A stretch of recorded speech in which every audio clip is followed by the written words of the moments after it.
well. All right, welcome.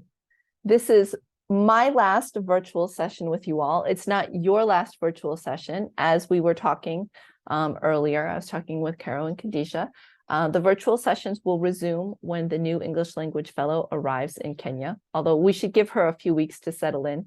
But I expect that she will be starting up with the virtual sessions again. And I'm sure she will bring her own flavor, but she will also have some different topics of interest for you all. So something to look forward to. And so we've been working together since February, I think March of 2022. So it's been over a year that we've all been working together.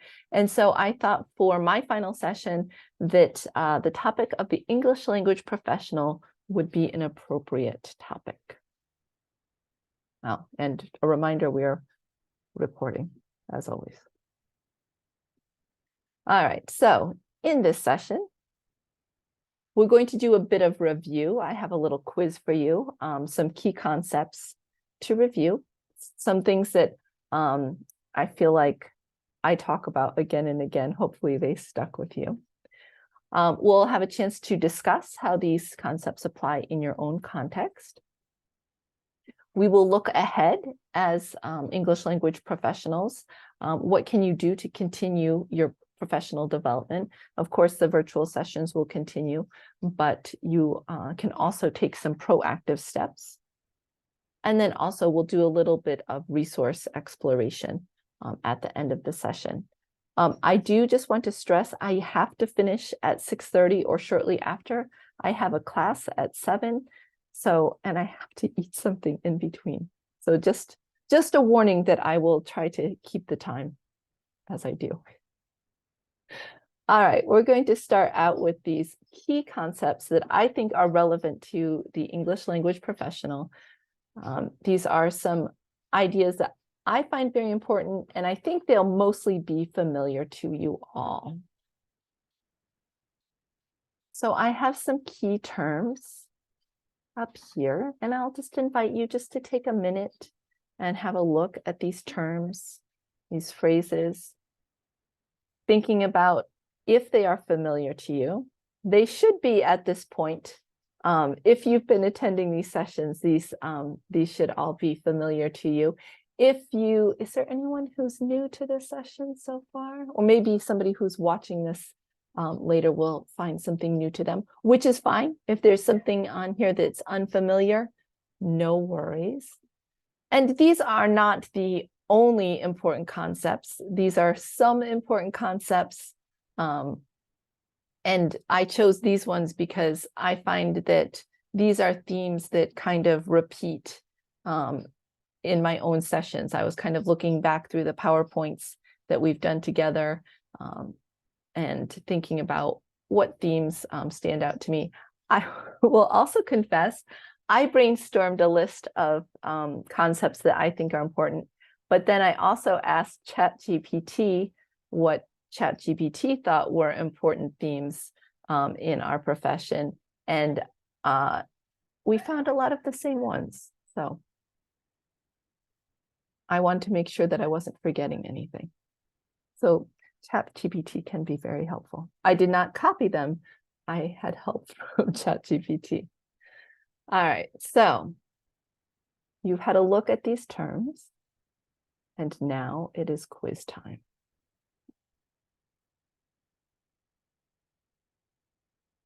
Now I just have to find the quiz.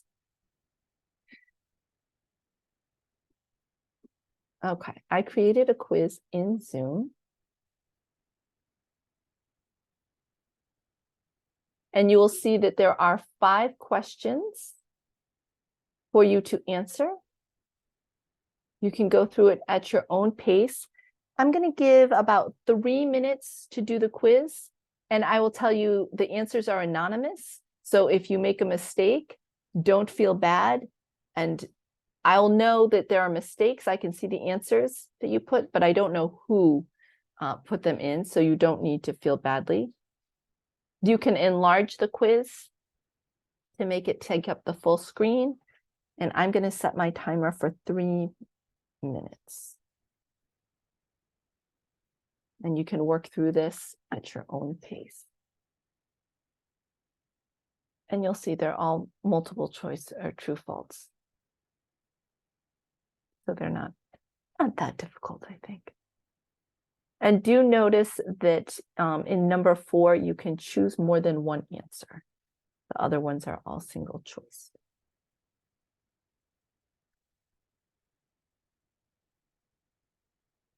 So far, I see that 2 people have completed the quiz. So if you have completed the quiz, you can sit back and relax. And if you have not completed it yet, take your time. There's no hurry. Oh, I have 3 people now have completed it. And we still have about 2 minutes on the clock, so we still have plenty of time. Oh, 4 people have done it.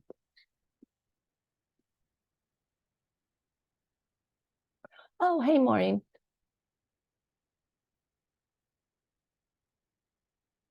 You should be able to see the questions on your screen.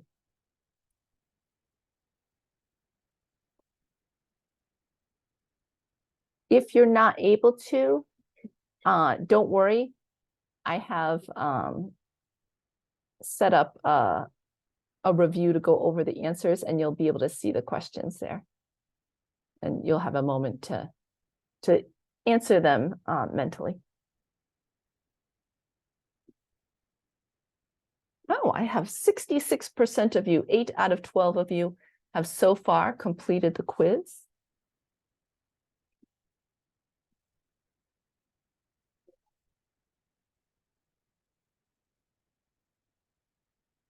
Oh, Austin's here. Excellent. Welcome.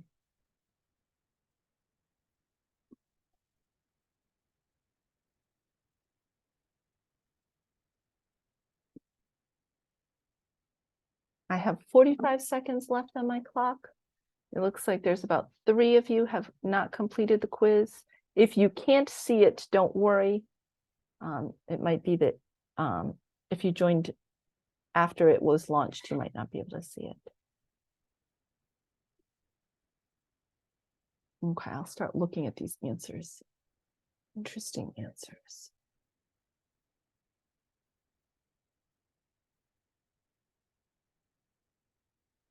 Very interesting answers.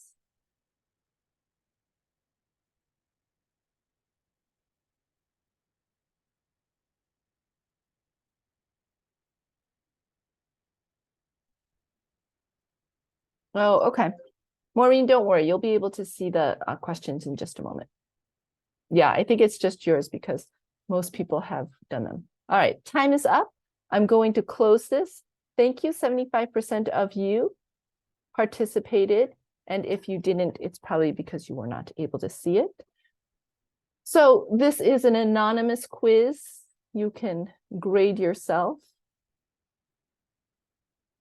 And I'm going to end the poll.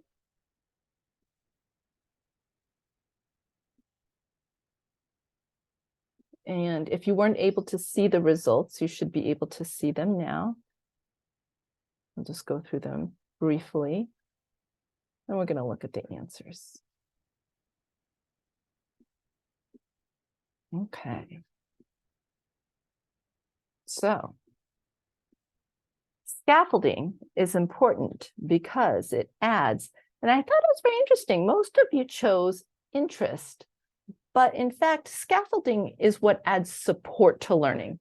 We think about it, scaffolding is kind of that ladder that helps students climb up to reach the objective.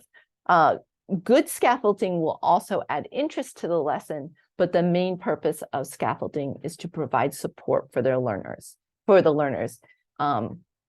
If we have students that we want them to be able to tell us what happened yesterday, and we teach them past tense verbs today, well, we can't expect them to immediately be able to tell us about yesterday. We'll need to teach them the forms of the past tense verbs. We'll have to give them a little practice with those forms. and then we can work up to them telling us what happened yesterday. Question number 2, the image was very small. So if you didn't get this right, I will just say that you were not able to see the image well. This image represents a learner-centered approach. That is false. Here we see the learner is passive and the teacher's just opening his brain and just putting the knowledge in. But we know that a learner-centered approach has the students getting the knowledge themselves, right? The teacher is the facilitator. The teacher creates an environment where students can learn, sets up activities where students can learn, but the student is active rather than passive. Which is not an authentic activity. Most of you got this right. That would be a grammar worksheet, right? In real life, you might discuss current events, what's happening in the news, what's going on in politics, what's going on in sports, what's going on internationally. That's an authentic thing we do. Not everybody writes short stories, but a lot of people do like to write short stories, and we all tell stories to one another. But after school, hopefully nobody does grammar worksheets. Differentiated learning, we talked a lot about differentiated learning this year, can be helpful in what areas that apply, and you could choose more than one answer. And it is helpful in all of these areas, right? We can differentiate to appeal to different motivations, different interests, and to different levels so that all students can achieve and all students can be successful, hopefully. And finally, reflection is important for both students and teachers, right? We want students to reflect on their learning. We want them to reflect on what works well for them, what strategies work well for them, what things are difficult for them, what areas they need to improve upon. And these are things that as teachers, we also need to reflect on, right? We want to reflect on our lessons, what works well for our students, what doesn't work well, what areas that we need to strengthen ourselves on. I would say reflection is important in all aspects of life. Even a happy marriage requires some reflection. All right, so we're going to head into a little bit of discussion now that we've reviewed these concepts. So these were some of the concepts that I put up, and you can see I kind of bunched them up there because you might also have something that was not on this slide. Maybe there's some other idea that you are thinking, why isn't that part of it? This is also important in learning. So my question to you is, what are your priorities? I think these are all important, but obviously we can't focus on all of them at the same time. So you might have 2 or 3 at a time that you focus on. And I want to know how they are reflected in your classroom practice. So for example, I talk about scaffolding all the time. I would definitely say it's one of my priorities. So I would say this is reflected in my classroom practice in my lesson planning. My lesson planning, I always lesson plan. I begin with an objective and I work backwards from there. If I want them to achieve this objective, what do they need to do beforehand, before that, so that I can structure the lesson in a scaffolded way. So that is something that is important to me. I'm going to open up breakout rooms for this, and I'll leave this slide up. So you can choose one or more of these, and I want you to think about how it's reflected in your classroom practice. So this might mean there's a certain type of activity you like to do. There's a certain way that you always do things, something that you're always mindful of, something that you never do because you are trying to hold this priority. So this is a chance to reflect and think about your practice in the classroom and how this practice aligns with what you believe is important. Because I think reflection is important. Let me pause the recording.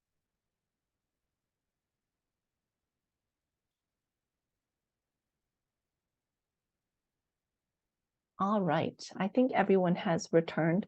Hopefully it was, I know it wasn't a lot of time, but hopefully you had a chance to speak and to hear from each other.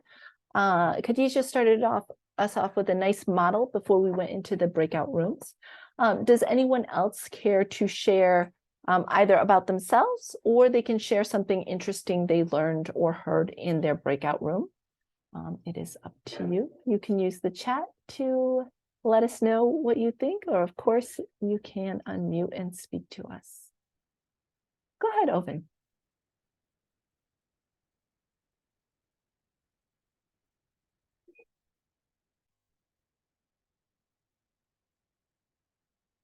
Oven, you can unmute and share with us. Okay, good evening, everyone. Hi. I was in group 4 and we had very interesting discussions. First, members shared about, one member shared that they employ group discussions. And then they give group work, and then their work will be to supervise the process, and then they come in when the learners are stuck. So I have mine that I was not able to share, which is reflection. Go ahead. Yeah, let's hear it. A reflection.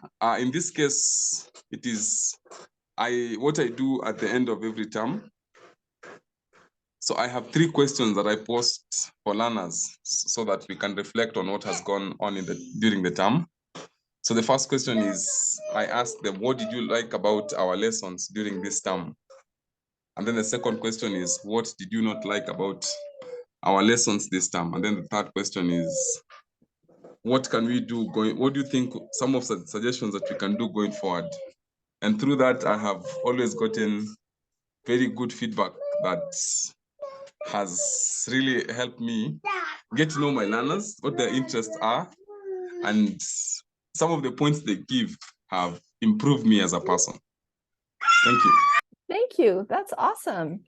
So I love that because I think it highlights how reflection applies to both teachers and students. By asking those questions to your students, you're encouraging them to reflect on their own learning and the class, and what would be better or what they'd like to do more of. And then their answers give you a chance to reflect as well. I also liked what you shared that you heard as well, because as you said those things, I could identify several of these terms that directly apply. And there's also a voice there with you who was not Kayla, I think. I think you have a little one as well. Very cute. Yes, there's a little one. Thank you.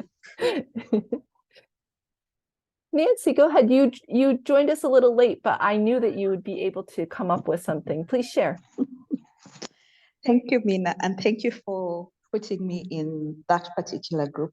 Oh. Because I was able to pick up quite quickly what was going on. Kindly bear with me if I go a bit off topic. But for me, when it came to the priorities, what practices I use within my classroom setups, I have 4, which are critical thinking, reflection, collaborative learning, and communication. And how I use them is that within my project, we do have a component which involves action research. And this is where we try to test what we would consider the norm with something new that we are trying to teach our farmers. So for example, if they are used to do in kitchen gardens, then we try to help them set up a kitchen garden, a regular kitchen garden, and then we compare it to a concentric garden. So then once they do their production, they see the labor, they see the kinds of pests and diseases, water conservation issues, then they are able then to do a lot of reflection and decide and determine for themselves which aspect or which practice better suits them, so that then they adapt it at a larger scale. Now, another component of reflection is the way we have set up our project. Everything we do starts with me as an individual, and then how it relates to us as a group, and finally, how it relates to us as a community. So every component of our project starts with me as an individual. What is it I need to do as an individual? Then how do I move it to the group level so that then it's benefiting the entire group? And finally, how is it benefiting the entire community? And for that to be effective, we do a lot of critical thinking, because by the time you're thinking about yourself, then you start thinking about how you can then affect your neighbor, and then how you and your neighbor can work together to affect the entire community. Then there's a lot of communication and a lot of collaborative learning that happens. So that is how we prioritize these particular practices within my project. That's awesome.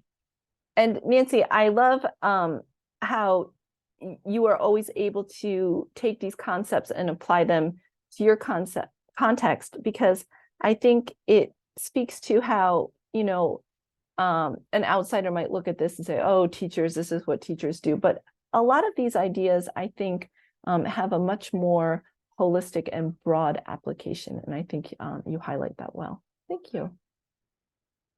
Thank you. And Khadija, go ahead. Thank you, Mina. In our group, we were in the same group with Nancy and Austin, and then Austin mentioned about integrated skills. It reminded me during the time when I was teaching in primary school and we were using Tusome.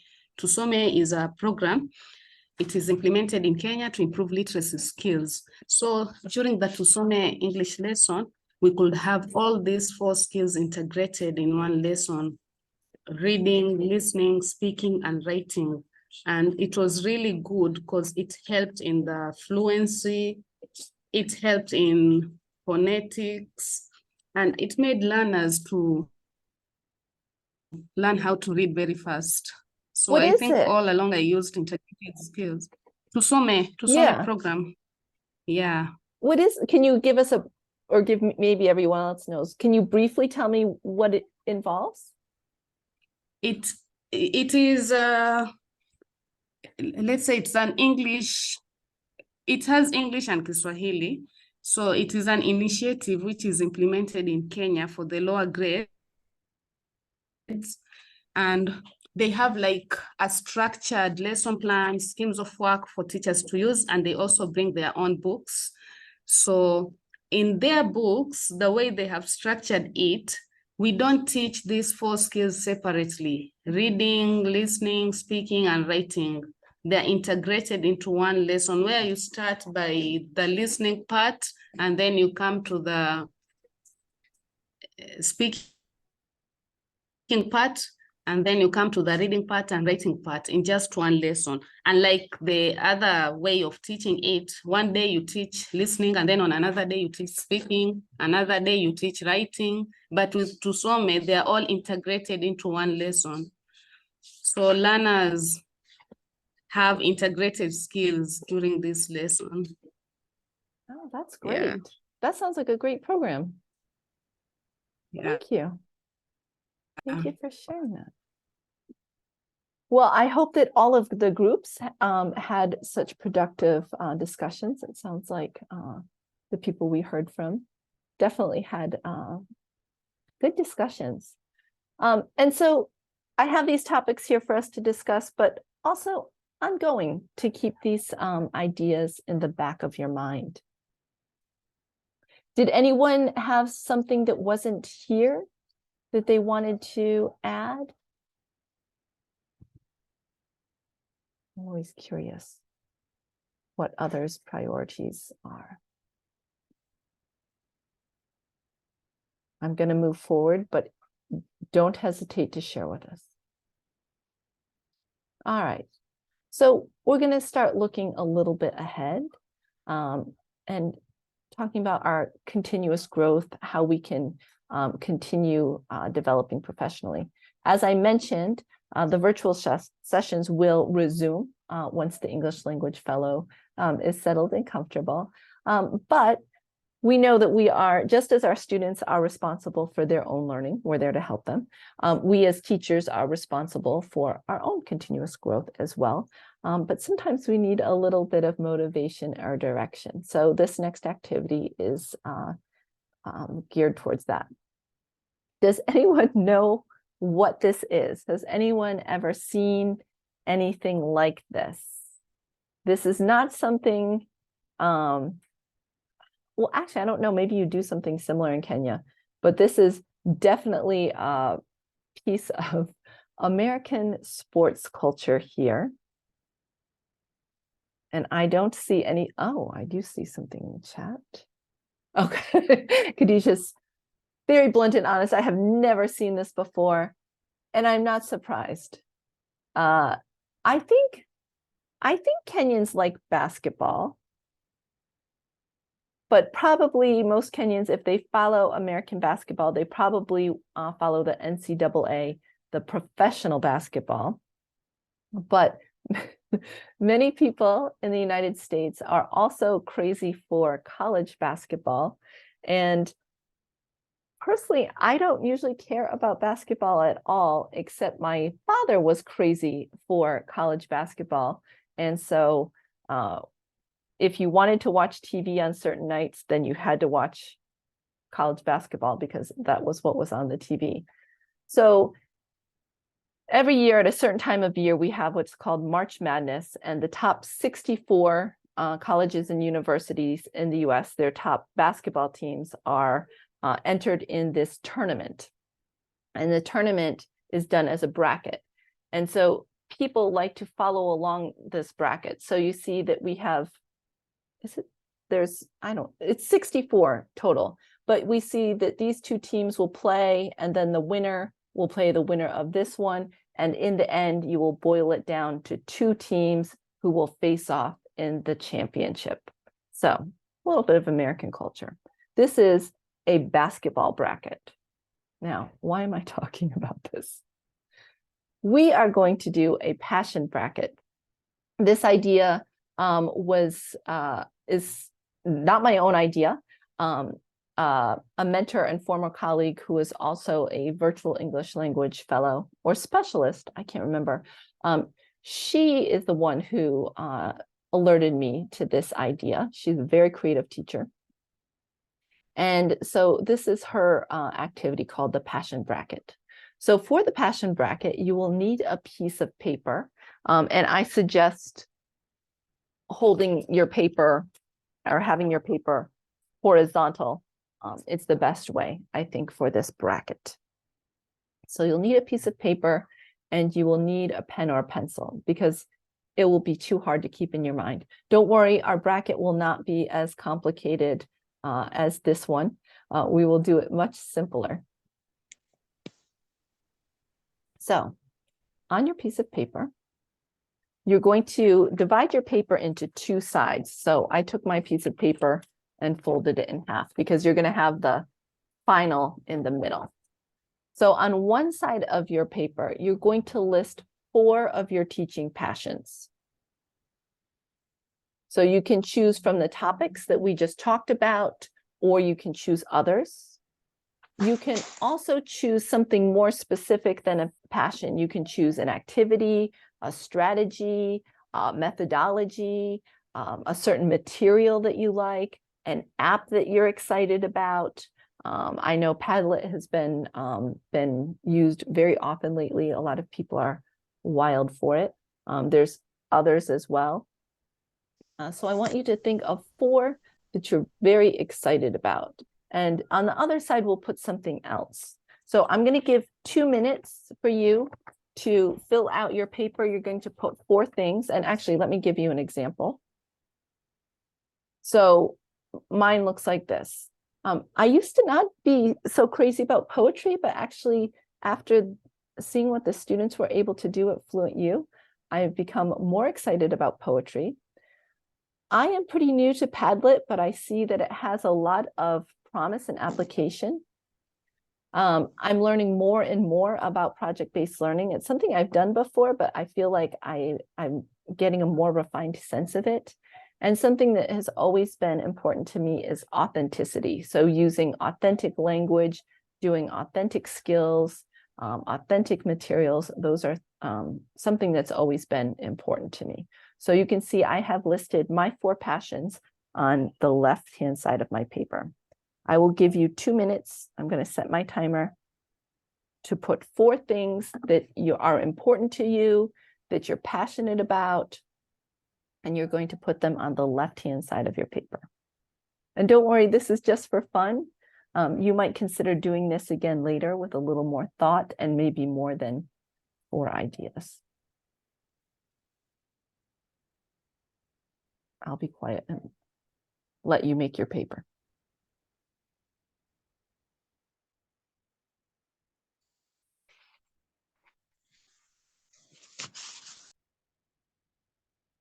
Okay, so that's 2 minutes. So next step. So you should have a paper that looks something like this, kind of. Now, for the other side, so you have your piece of paper. Hopefully you have 4 things here, and now we're going to put something on this side. So on the other side, so we have one positive side. On this other side, you're going to list 4 frustrations, challenges, or problems that you have in the classroom. For example, cheating is a big challenge I find in the classroom. Even if it's not a test, if I just want students to do some exercise for practice, they often are, instead of focusing and trying, they just want to see what their partner has. I understand students are shy. I actually, in certain situations, I am very shy. But when we're practicing language, it can be very difficult when people don't want to talk. Lack of time is a huge challenge in the classroom. It doesn't matter what country I'm teaching in, what kind of class, lack of time is an issue. And then overuse of L1. Students actually have the language, but they're lazy to use it, and so they rely too heavily on L1. So for me, these are 4 problems, challenges, or frustrations that I have in the classroom. Again, I will give you 2 minutes. This might be very easy and quick to do. I think often challenges are easy to think of. I'll give you 2 minutes, though, to add yours to the other side of the paper.